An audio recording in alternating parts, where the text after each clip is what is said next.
Hello tout le monde, on se retrouve aujourd'hui pour la première vidéo que je vais enregistrer pour notre association Sparadrame. Alors on a décidé de ne pas faire de chaîne YouTube spécifique pour l'asso, donc en fait on partagera en fonction des thèmes des vidéos et de qui décide de traiter le sujet entre la chaîne de Nessendil, donc Zorizon, et la mienne.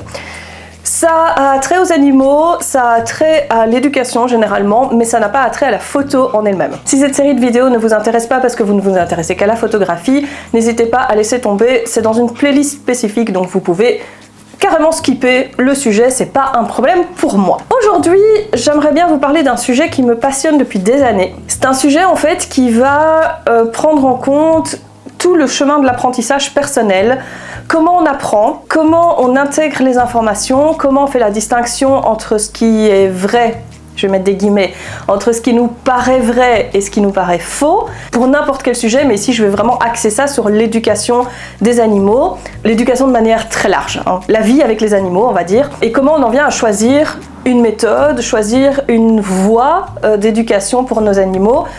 Pourquoi on l'a choisi, comment, à quel moment, comment on peut changer. Tout ça vient parce qu'on a, c'est vrai, une énorme opposition entre les techniques dites classiques, anciennes, les aversives, et les techniques positives qui sont pas toujours positives, malheureusement. Ça, on y reviendra dans une prochaine vidéo, c'est un article qui est déjà sur le site. Je voulais rentrer vraiment dans cette introspection personnelle de pourquoi et comment on intègre les informations, comment on choisit nos vérités au final, et pourquoi. Et surtout, est-ce qu'on peut en changer, et est-ce que, parce qu'on décide que c'est une vérité, est-ce que c'est vraiment une vérité? Est-ce que c'est vraiment vrai?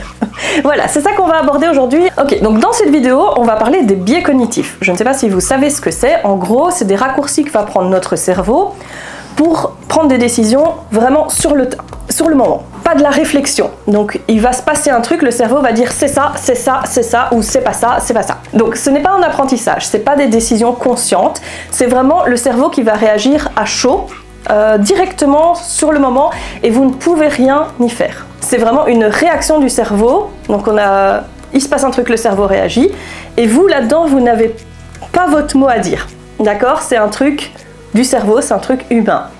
Mais vous allez voir par contre que c'est influencé par tout ce qu'on a vécu, par notre sphère, etc. Donc ces biais, ils sont présents chez tout le monde, par contre ils n'ont pas tous la même importance en fonction, il y en a plein des biais cognitifs, donc pour certaines personnes ça va être certains biais qui vont être plus importants que d'autres, etc., etc. Et donc dans nos décisions finales, ils vont avoir une importance différente d'une personne à l'autre. Et donc comme je vous l'ai dit, ils ne peuvent pas être supprimés. C'est un truc du cerveau, ça ne se supprime pas. Mais par contre, ils peuvent, si on est conscient qu'ils existent, ils peuvent devenir moins importants et surtout ils peuvent moins influencer nos décisions à l'avenir. On ne peut pas les supprimer, mais on peut les minimiser ou minimiser en tout cas l'impact qu'ils ont sur nos décisions. Donc il y en a énormément, moi je vais vous en lister une partie, surtout les plus courants, je vais dire ceux qui moi m'ont beaucoup aidé, en tout cas que je vois beaucoup dans la vie de tous les jours. On va parler du biais d'ancrage. Vous venez d'écouter le début de cette vidéo et là Georges débarque et vous dit les biais cognitifs, on peut facilement les supprimer.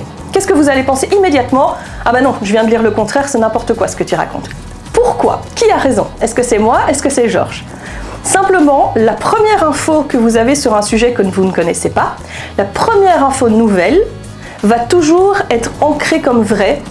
Et ça va toujours être très compliqué de venir la contrer par la suite. Donc si votre première info est fausse, ou contre vos valeurs, c'est très difficile après de venir vous dire que c'est faux, de venir faire l'exercice mental de se dire ah ben non j'ai appris une connerie, il faut que je change de point de vue. Le deuxième biais important, c'est un biais de confirmation. Le biais de confirmation, c'est que vous allez aller faire un peu de recherche sur le sujet en vous demandant si c'est moi ou Georges qui a raison. Donc vous allez trouver 3 premiers articles qui vont vous dire que Georges a raison et un 4e qui va vous dire que moi j'ai raison.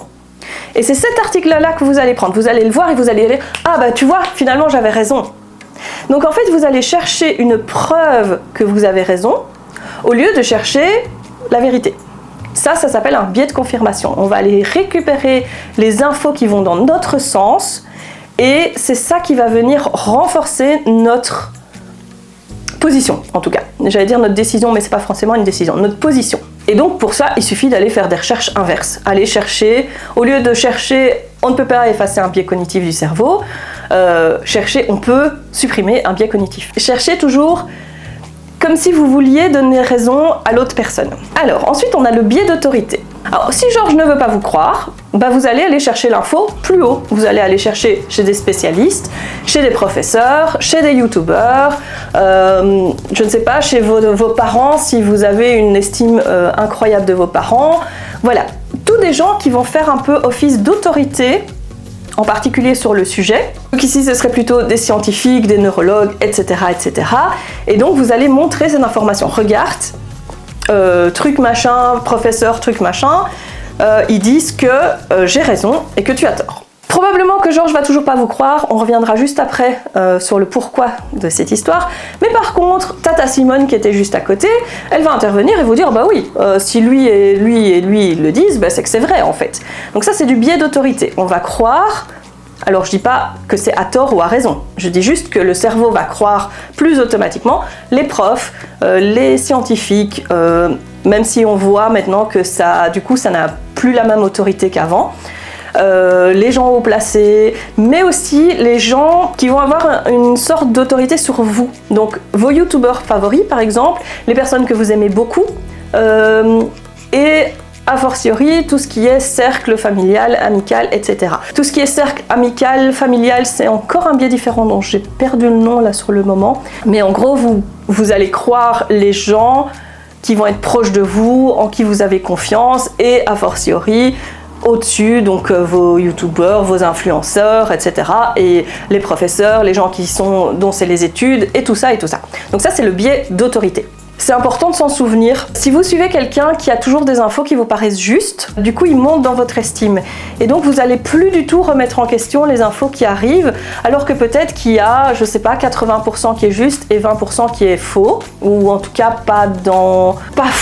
C'est compliqué d'utiliser vrai ou faux, mais disons pas dans la bonne ligne de conduite par rapport à ce que vous voudriez, mais vous allez le croire parce que ça reste la personne en qui vous avez confiance. Encore une fois, on n'y peut rien, hein. C'est juste qu'il faut le savoir pour après faire des choix éclairés. Et alors on arrive à la dissonance cognitive qui pour moi est très très très importante. C'est pourquoi Georges, après toutes ces preuves, ne vous croit toujours pas. La dissonance cognitive, elle vient de deux aspects en fait. Plus l'information que vous donnez est contraire à ce qu'il pense ou à la première info par exemple qu'il a eue, admettons que lui, sa première info, c'était que les biais cognitifs peuvent être supprimés facilement. Et donc plus vous allez arriver avec quelque chose de contraire qui va clasher avec ses convictions, plus ça va renforcer ses convictions qu'il a raison. Alors je sais, ça paraît complètement stupide dit comme ça, mais le cerveau fonctionne comme ça. Donc plus c'est loin, plus on renforce la position de la personne, et plus on arrive avec perte et fracas, et plus on renforce la position de la personne. Donc si vous arrivez, admettons que vous soyez dans le renforcement positif, si vous êtes sur cette chaîne, je pense que je risque peu de me tromper en me disant que vous favorisez l'éducation positive. Vous êtes dans l'éducation positive. Vous voyez un mec qui arrive en collier étrangleur, enfin le chien en collier étrangleur qui tire dessus en lui criant dessus, en le frappant. Ok ? C'est pas en allant près de lui, en l'engueulant et en lui disant que ces trucs c'est de la merde et que de toute façon il a rien compris que ça va marcher. Vous le savez, on a tous essayé, hein. Le mec, il va vous voir arriver comme ça va lui dire ces gens ils sont fous, j'ai vraiment raison de faire ce que je fais. Je dis pas qu'il faut le faire. Mais si vous arrivez calmement à discuter avec lui en lui disant oh, il est beau votre chien, il a l'air bien éduqué, machin, machin. Il me semblait, je ne sais pas ce que vous en pensez, mais il me semblait que j'avais lu que les colliers étrangleurs ça faisait un petit peu mal au niveau de la trachée. Vous arrivez comme ça, le mec il va pas vous envoyer chier, il va vous dire oh mais non, ça c'est des conneries de machin, des trucs de positif, nous on n'a jamais eu de problème, il faut bien l'utiliser, ça c'est leur truc habituel. Mais vous voyez, vous avez une ouverture sur le dialogue qui n'était pas du tout possible précédemment. Le mec va pas changer d'avis comme ça. Par contre, à force d'avoir cette information-là, et si son chien a un problème de trachée un jour, il ne sera pas dans le déni complet parce que cette information aura fait son chemin, parce qu'elle aura été présentée avec douceur, etc., etc.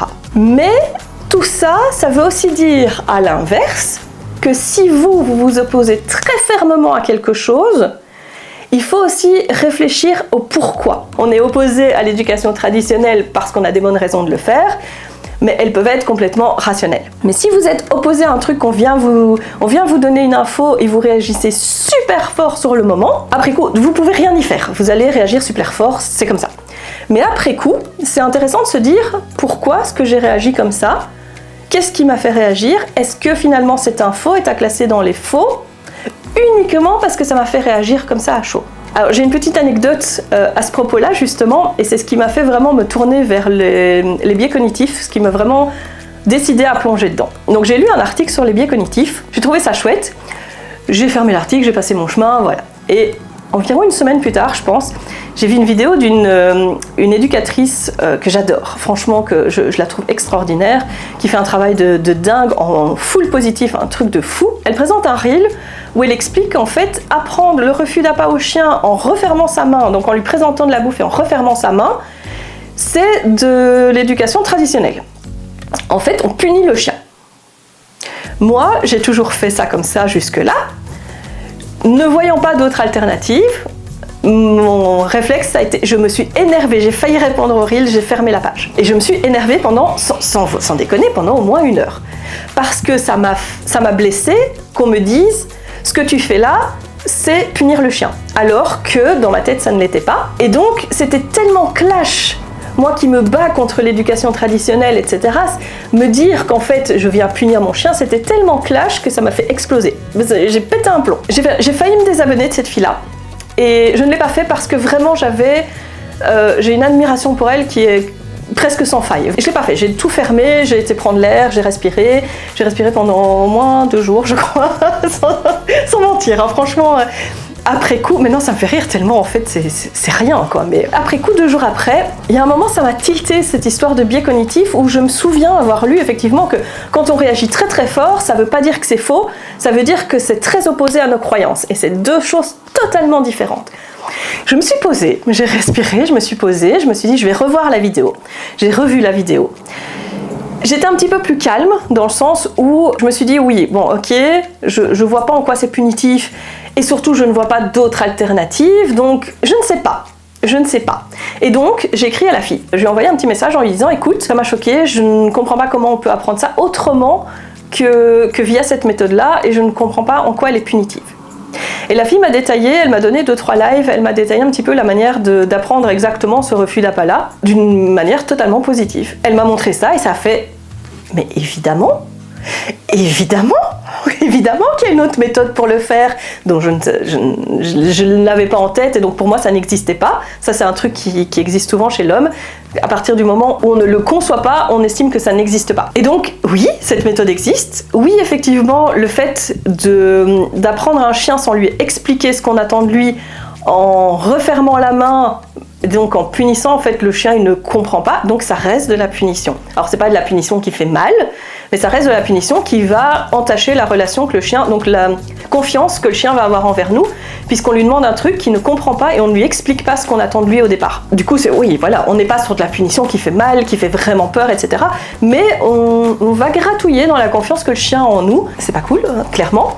Et il y a mieux, il y a d'autres méthodes, il y a mieux. Donc là, on est sur la dissonance cognitive, le fait que plus ça clash avec vos croyances, moins vous allez y croire, plus ça arrive violemment, moins vous allez y croire. Et en fait, c'est même pire que moins vous allez y croire, c'est plus ça va vous renforcer dans ce que vous croyez déjà, même si c'est faux. Gardez ça en tête parce que pour moi, c'est vraiment un des plus importants. C'est vraiment celui qui va faire qu'on va s'opposer à quelque chose sans aucune raison valable autre que c'est différent de ce que moi je crois.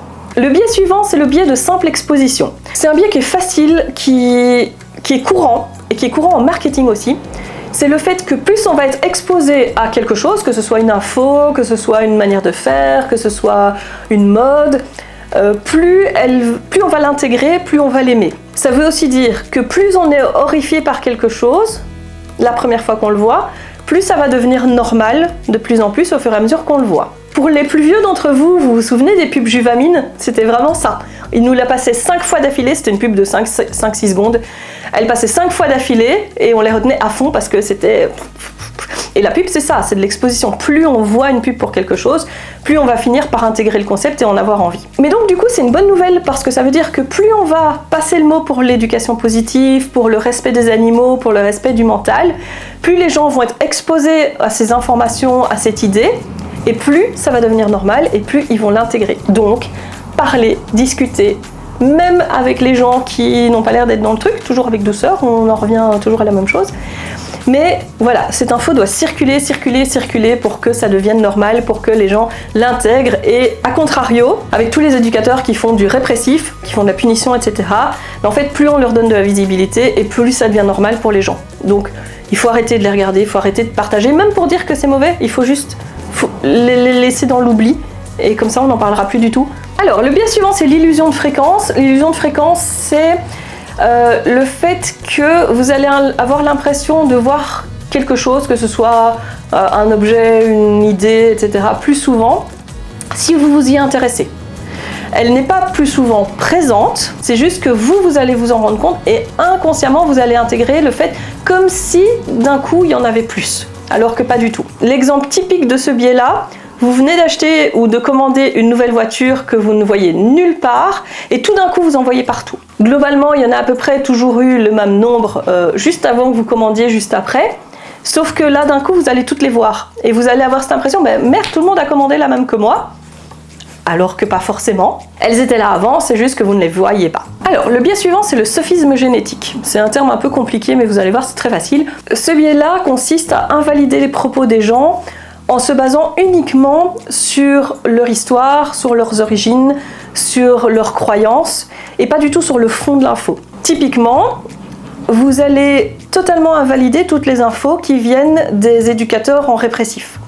Alors que peut-être qu'une partie de ces infos sont vraies, mais comme elles viennent des éducateurs en répressif, vous allez automatiquement invalider l'histoire. Il faut apprendre à séparer d'où vient l'info de l'info en elle-même, le fond de la forme, on va dire ça comme ça. Le biais cognitif de l'escalade d'engagement, ça c'est un truc qui m'arrive énormément, je dois avouer. C'est le fait que plus on a mis de l'énergie, du temps, de la volonté dans une décision, dans une information, dans une décision, dans quelque chose, dans un projet, plus on va avoir difficile de s'en extraire, même quand on se rend compte que ça va pas. On revient à ce fameux refus d'appât en fermant la main. Ça fait des années que vous le faites comme ça, et en plus que vous dites aux gens et que vous apprenez aux gens à le faire comme ça, c'est d'autant plus difficile de revenir en arrière et de dire « Désolé, je me suis trompée, finalement cette technique-là, je me rends compte que c'est pas la bonne, on va essayer autre chose ». Être conscient de ce biais-là, ça vous permet aussi d'arrêter l'escalade un petit peu plus tôt, que ce soit dans les projets personnels, parce que ça marche aussi dans les projets personnels. Quand vous vous investissez à fond dans un projet personnel et que vous vous rendez compte que ça se casse la figure, mais avec tout ce que vous avez investi d'argent, d'énergie, etc., vous n'avez pas envie d'abandonner, vous avez toujours « et si jamais ça marche ?» Quand vous commencez à vous rendre compte que ça foire, remettez-vous en question, que ce soit vous pour le projet, etc. Je ne vous dis pas de tout arrêter, je ne vous dis pas de changer d'avis, mais remettez-vous en question et essayez de demander peut-être à quelqu'un d'extérieur ce qu'il en pense, pour avoir un avis qui n'est pas biaisé justement par ce biais d'escalade d'engagement. Au jour le jour, ce biais-là peut être souvent vu quand vous choisissez une caisse au magasin et que vous voyez que c'est celle qui avance le moins, est-ce que vous changez de caisse ou pas? Souvent, on a tendance à rester dans la même en se disant elle va finir par avancer. Parfois oui, parfois non. Bon, au final, ça ne change rien, on est bien d'accord. Mais ça, c'est l'escalade d'engagement. Mentalement, prendre la décision de changer, parce que c'est surtout ça qui prend de la place mentale, c'est le changement. Prendre cette décision, c'est compliqué. Si vous êtes perdu, vous avez tendance à continuer à rouler. Moi, j'ai un truc avec le GPS et c'est très drôle. C'est que quand je vois que j'ai loupé ma rue, la rue où je devais tourner, il me faut, sans déconner, il me faut plusieurs centaines de mètres pour me décider à faire demi-tour.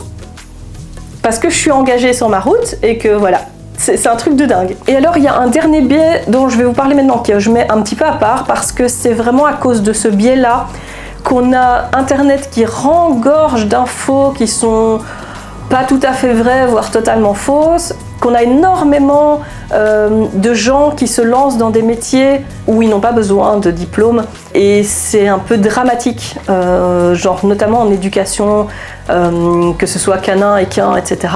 C'est vraiment à cause de ce biais-là. C'est l'effet qui s'appelle l'effet Dunning-Kruger. Donc l'effet Dunning-Kruger, c'est quoi? Notre apprentissage se fait dans une courbe. Donc la courbe, elle va monter très très fort au début, puisqu'on va apprendre plein d'infos. Et parallèlement, la confiance en nous qu'on a vis-à-vis de tout ce domaine est très haute. Elle monte très vite, parce qu'on a l'impression de tout apprendre très vite. Et donc, on arrive à cette espèce de sommet d'apprentissage qui n'est pas du tout un sommet d'apprentissage, où on va avoir intégré une grosse partie de la base, en fait, et on va avoir l'impression de tout savoir, Vraiment, hein. Et cette impression est incroyable. On a hyper confiance en nous, on sait tout, on a vu tout le sujet, etc. Et en fait, ça s'appelle le sommet du mont stupide. C'est ce moment où vous avez l'impression de tout connaître et vous ne savez rien. Vous avez vraiment la base de la base et encore. Et votre confiance en vous, elle est incroyable à ce moment-là.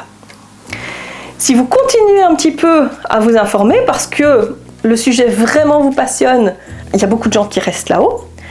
Si vous continuez un petit peu à vous informer, vous allez plonger vers ce qu'ils appellent la vallée du désespoir, où en fait vous allez je ne vais pas dire une fraction de seconde, mais en quelques infos, vous allez vous rendre compte, mon Dieu, je ne sais rien. J'ai à peine effleuré le dessus vague de ce sujet dans son entièreté. Je ne sais rien. Et il y en a beaucoup, ça c'est vraiment le moment où beaucoup m'ont abandonné, que ce soit des études, des activités, etc. Si vous continuez, donc votre courbe qui démarre très fort, puis qui plonge très fort, elle va se stabiliser progressivement. Et là, vous allez dans le moment où vous connaissez suffisamment sur le sujet, vous commencez à savoir beaucoup, vous savez que vous ne savez pas tout, vous savez que c'est impossible de tout savoir, vous savez qu'il y a beaucoup d'infos qui vous manquent et vous en êtes parfaitement conscient. Et donc, la confiance que vous avez en vous, à ce moment-là, elle remonte un petit peu par rapport à... Elle était quasi à 0 dans la vallée du désespoir, elle va remonter proportionnellement à ce que vous savez. Et cette partie-là, donc quand vous êtes là, quand les gens sont à cet endroit-là, ça c'est bien. Là, vous pouvez vous lancer. Là, vous pouvez faire donner des cours, vous pouvez former, vous pouvez former des chiens, former des chevaux, éduquer des gens. À ce moment-là, oui, parce que vous avez énormément d'infos, parce que vous savez que vous ne savez pas tout, vous savez vous remettre en question. On a une espèce d'humilité à ce moment-là qui fait que si vous ne savez pas, vous savez dire à la personne « Ah ben écoute, désolé, je ne sais pas, on va regarder avec quelqu'un d'autre qui connaît le sujet, ou voilà. » Mais le problème, c'est que les gens qui se lancent, pas tous évidemment, on est bien d'accord, mais il y a beaucoup de gens qui se lancent quand ils sont là, au-dessus du mont stupide, ils ne savent pas grand-chose, et le pire du pire, c'est qu'ils ne sont pas conscients qu'ils ne savent pas grand-chose.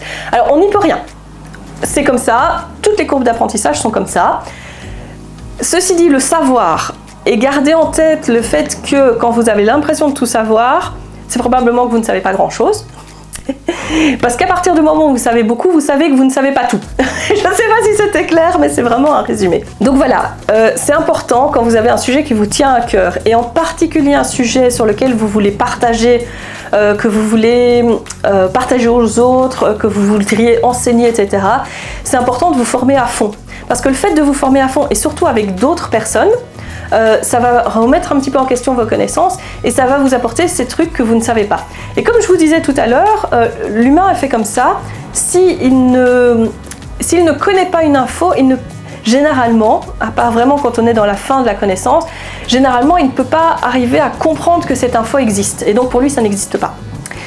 Et donc c'est ça, quand on est à ce sommet-là, comme on n'a aucune idée de la masse d'informations qu'on n'a pas, parce qu'on a l'impression d'avoir tout eu, et bien en fait tout ça n'existe pas dans notre tête. C'est vraiment important de continuer à se former, c'est vraiment important de remettre un petit peu nos connaissances en question en tout cas. Voilà, on a enfin fait le tour des biais cognitifs les plus importants à mon sens, surtout dans tout ce qui est éducation positive, etc. En tout cas dans notre chemin d'apprentissage personnel.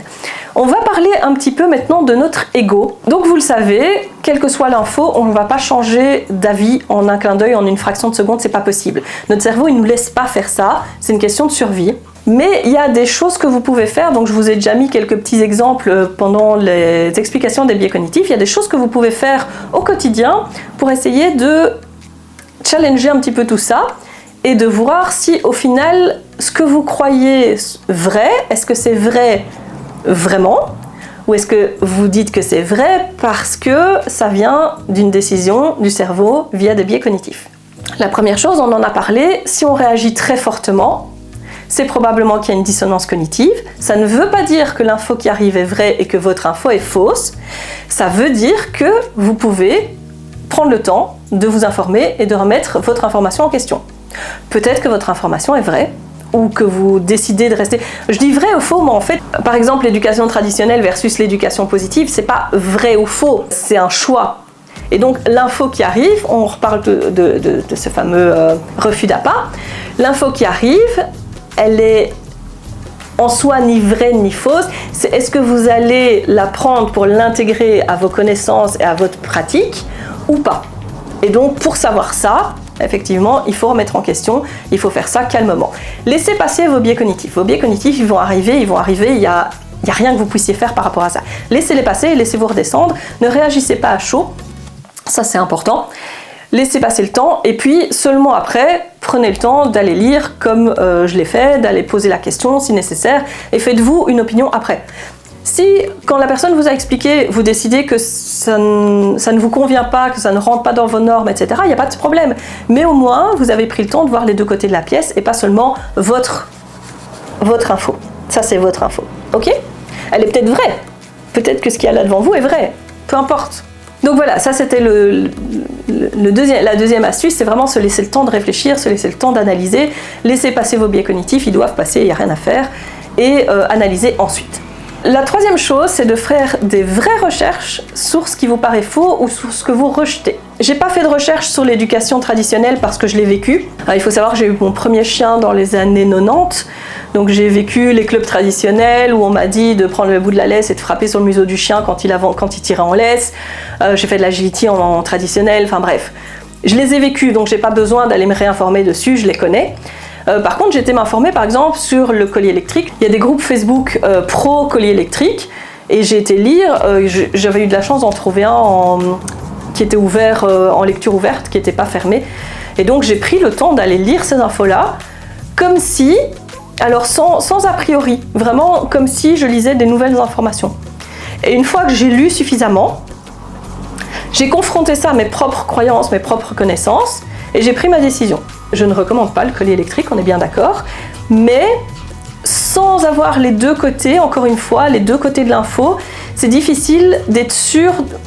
En gros, vous défendez une info sans savoir le contraire. Ici, je parle du collier électrique parce que voilà, mais ça peut être n'importe quoi. S'informer ou écouter une info contradictoire ne va pas vous transformer, vous faire changer d'avis, vous rendre plus con, plus... Voilà. Au contraire, pour moi, ça rend plus intelligent dans le sens où on connaît plus de choses et on a un avis plus éclairé sur tout ça. Si vous avez une info qui vous fait réagir, essayez de trouver aussi pourquoi, d'où est-ce qu'elle vient, qui vous l'a dit. Pareil, si c'est une info que vous croyez et qui fait réagir quelqu'un d'autre, vous pouvez aussi remettre cette info-là en question. D'où vous vient cette info? Pourquoi vous êtes sûr à 100% qu'elle est vraie ou que c'est la bonne méthode? D'où est-ce que ça vient? Est-ce que ça a été montré de multiples fois? Est-ce que ça vient d'une seule personne? Une personne en qui vous avez confiance, d'un youtubeur par exemple, ou d'un éducateur à qui vous avez 100% confiance? Est-ce que ça a été beaucoup répété autour de vous et que du coup vous l'avez répété aussi alors que vous n'avez pas de preuves entre guillemets? Voilà, tout ça peut... potentiellement remettre en question aussi vos croyances. Le cerveau, il prend ses raccourcis pour une bonne raison, c'est que si vous devez réfléchir à tout le temps, c'est impossible, vous allez péter un plomb. Et donc je ne vous dis pas de remettre toutes vos infos en question, toutes vos infos en question, c'est pas ça l'idée. L'idée c'est que quand vraiment vous avez un truc qui vous agace, qui vous irrite, quelqu'un qui veut absolument pas croire ce que vous êtes en train de lui dire, ou au contraire quelqu'un qui vous sort quelque chose et que ça vous met en rogne pas possible, à ce moment-là, tout ça c'est des aides, tout ça peut vous aider à essayer d'y voir plus clair et à être beaucoup plus zen vis-à-vis des infos. Ça va vous permettre aussi quand vous êtes en communauté vis-à-vis de vos croyances, de votre sujet, etc., ça vous permet de réagir beaucoup moins à chaud parce que vous vous rendez compte que si l'autre personne réagit comme ça, c'est qu'il y a une bonne raison et que la bonne raison, c'est pas l'info que vous lui donnez. C'est jamais l'info la bonne raison. C'est parce que l'info c'est à cause des biais cognitifs. C'est parce que l'info est trop contradictoire. C'est parce que c'est vous qui lui donnez qui vous aime pas. C'est parce que, voilà, il peut y avoir plein de raisons. Savoir ça aussi, ça vous permet de gérer le débat de manière un peu moins chaude, un peu plus posée. Dernier petit point intéressant, il y a autant de façons de voir le monde qu'il n'y a de gens sur Terre. Chacun a ses petites lunettes de vision personnelle, son prisme de vision personnelle. Chacun voit le monde, les infos à sa façon. Pourquoi? Parce que le monde est façonné par toutes les infos qu'on a eues, qu'on a triées, qu'on a cru, qu'on n'a pas cru, qu'on a suivi, qu'on n'a pas suivi, les conséquences que ça a eu sur nous, etc. Et c'est valable pour les animaux aussi d'ailleurs. Et donc, il faut savoir que la personne en face de vous, on a tendance à croire qu'elle va comprendre de la même façon que nous. On va avoir tendance à croire que les autres ont exactement le même fonctionnement mental que nous. C'est faux. Tout le monde a son fonctionnement mental et tous les fonctionnements mentaux sont différents. Que c'est pas parce qu'une personne ne vous croit pas là maintenant tout de suite qu'elle ne vous croira pas plus tard, que l'info va pas faire son chemin. Ça peut prendre du temps, ça peut prendre des exemples différents, ça peut prendre le fait que ce soit une autre personne qui lui parle, ça peut prendre le fait qu'il faille 10 ans encore, c'est possible, mais gardez en tête que chacun a sa vision du monde qui lui est propre et que vous pouvez pas arriver avec un truc qui vous semble évident et l'imposer à tout le monde, c'est pas possible. Un troisième point qui me semble important dans ce chemin d'apprentissage personnel, c'est le fait que fait vaut mieux que parfait. Alors c'est une phrase qui vient d'une youtubeuse que j'aime beaucoup, qui n'a rien à voir avec les animaux, et je trouve qu'elle a entièrement raison. C'est une phrase que j'ai entendue de plein de manières différentes et que je n'ai pas intégrée jusqu'à ce que j'entende cette manière-là de le dire. C'est le fait que faire un tout petit peu, c'est mieux que rien du tout. Cette phrase vous semble logique et pourtant dans le quotidien, quand on l'applique, surtout envers soi-même en fait. Quand on est envers les autres, en général, ça va. Si la personne vous dit, je sais pas moi, j'ai pas pris de dessert ce soir, tu vas lui dire, c'est bien, c'est déjà un bon effort. Alors que vous, si vous commencez un régime et que vous avez un seul craquage, vous allez vous fustiger, vous allez, t'es pas capable de tenir un régime, c'est n'importe quoi, du coup j'arrête. Et donc vous avez ce côté où, plutôt que de faire un régime, manger déjà une fois sainement tous les 3 jours, c'est déjà bien en fait. C'est déjà vachement bien. Et puis boire une fois une eau à la place d'un soda, c'est déjà super bien. Ça vaut dans l'éducation des animaux aussi. Le fait de ne pas savoir changer son éducation du jour au lendemain et de passer de full traditionnel à full positif, mais évidemment qu'on ne sait pas faire ça. Mais le fait de faire des exercices en traditionnel parce qu'on a l'habitude comme ça et d'intégrer un nouvel exercice en positif, c'est déjà super bien en fait. Et c'est ça, il faut partir de ça et se dire que petit à petit, pierre par pierre, on va construire un édifice et pas partir sur l'idée que là, demain, vous allez faire une formation de trucs positifs et que les personnes vont sortir et vont dire tout ce qui était traditionnel, j'arrête. Et je fais plus que du full positif, c'est pas possible. On peut pas changer aussi fort, aussi vite, surtout pas dans la vie qu'on mène actuellement. Honnêtement, on n'a pas l'énergie et la place mentale nécessaire pour faire ça aussi rapidement. Donc laissez du temps aux gens, mais surtout vous-même, laissez-vous le temps, laissez-vous souffler. Ne vous frappez pas mentalement parce que vous n'y arrivez pas complètement, c'est pas grave. Petit à petit, l'important c'est vraiment de faire son maximum. Et donc ça me mène directement à mon 4e et dernier point, c'est l'importance du moment, l'importance de l'instant T. Ce que vous faites maintenant, c'est le plus important. Si maintenant vous faites un tout petit peu, qui est mieux que rien, d'accord ? Et vous n'attendez pas que tout soit bien et tout soit parfait, ce que vous faites maintenant, c'est ça qui importe. Oui, ok, je suis bien placée pour le savoir. J'ai fait des années d'éducation traditionnelle avec mon premier chien. Pas jusqu'à le frapper, on est bien d'accord, j'étais une enfant, je l'ai eu à 9 ans mon premier, donc clairement j'allais pas frapper mon chien, mais il y a eu beaucoup de trucs traditionnels, et oui je l'ai fait, mais je vais pas me dire, avec tout ce que j'ai fait, ça sert à rien que je fasse autre chose. Si, bien sûr, et heureusement que j'ai eu ce déclic, heureusement, parce que mon premier chien, il était en full traditionnel, donc c'était dans les années 90-2000, j'ai eu Menchi en 2011, donc là on était déjà sur un mix de traditionnel et de positif qui est devenu de plus en plus positif au fur et à mesure. Quand j'ai eu Maki, elle par contre elle m'a renversé toutes mes croyances parce que elle par contre c'était... Il fallait pas trop la titiller, hein. Clairement l'éduc traditionnel avec elle c'était pas possible. Et quand je dis traditionnel, ça peut être ce fameux truc de refus d'appât, avec elle ce serait même pas passé, hein. C'est même pas la peine. Elle m'aurait vu fermer la main 2 fois, elle se serait cassée, ça aurait été fini quoi. Donc voilà, elle j'ai dû remettre beaucoup en question et donc au final avec Maki, alors je peux pas dire que je suis à 100% en positif parce que je me rends bien compte que j'apprends encore plein de trucs. Voilà, il y a plein de choses que je ne connais pas, il y a plein de choses que j'ai pas spécialement encore envie d'intégrer. Comme on en parlait tout à l'heure, le fait d'apprendre le refus d'appât en fermant la main ne va pas faire du mal au chien. On fait un petit peu de mal à notre relation et encore dépendant des chiens, c'est pas forcément énorme. Il y a une meilleure manière de faire. Pour celle-là, moi j'ai pris avec la meilleure manière. Il y a des situations où je n'ai pas envie, je n'ai pas le temps, je n'ai pas l'énergie mentale actuelle de faire avec la meilleure manière de la trouver, de l'apprendre, etc. On y viendra, ça viendra, chaque chose en son temps. Mais encore une fois, donc on rejoint le fait vaut mieux que parfait, donc on n'attend pas que tout soit parfait pour faire, et le fait que là maintenant à l'instant T, c'est une évolution par rapport à ce qu'il y avait avant et c'est tout ce qui compte. Et on continue et on fait le mieux qu'on peut avec les conditions qu'on a au moment où on le fait. À l'époque, quand j'avais 9-10 ans, je faisais du mieux que je pouvais avec ce que j'avais. J'arrive. Oula! Je crois que je me le suis jamais dit. L'importance des mots. Voilà. Quand j'avais 9 ans, je faisais du mieux que je pouvais avec ce que j'avais dans les conditions dans lesquelles j'étais. Et progressivement, on apprend plus, on intègre plus, on fait de mieux en mieux et c'est ça qui compte. Je reviens. Voilà, en guise de conclusion, je vais aussi vous dire d'être bienveillant envers vous-même, de ne pas vous comparer aux autres. Chacun a son parcours, chacun a sa façon d'appréhender le monde. Ne vous comparez qu'à vous-même avant. C'est vraiment la seule chose qui compte. Les autres, ils en sont à un point de leur parcours, c'est des lignes qui ne sont pas les vôtres. Ne vous occupez pas des autres. Soyez indulgents envers vous, soyez indulgents envers vos animaux. Eux aussi ont leur charge mentale, eux aussi ont leur parcours, leur vision du monde, etc. Chacun le sien. Ne jugez pas sans savoir, ne jugez pas les autres. Instinctivement on le fait, mais faites-le dans votre tête. Ne jugez pas ouvertement les gens, les autres, leur parcours, où ils en sont, surtout que vous ne voyez qu'une fraction de ce qui existe. Et au lieu de tout ça, accompagnez. Comme je vous l'ai dit, si vraiment ça vous tient à cœur, accompagnez. Au lieu d'arriver en frontal, hop, vous faites un petit bout de chemin avec, vous laissez votre petite trace, vous plantez votre petite graine, et puis chacun prend sa route, et c'est bon comme ça. Et si beaucoup de gens plantent leurs petites graines, on ira probablement vers un monde meilleur pour les animaux. Mais à mon sens, éduquer, accompagner va toujours avoir le meilleur résultat à la fin.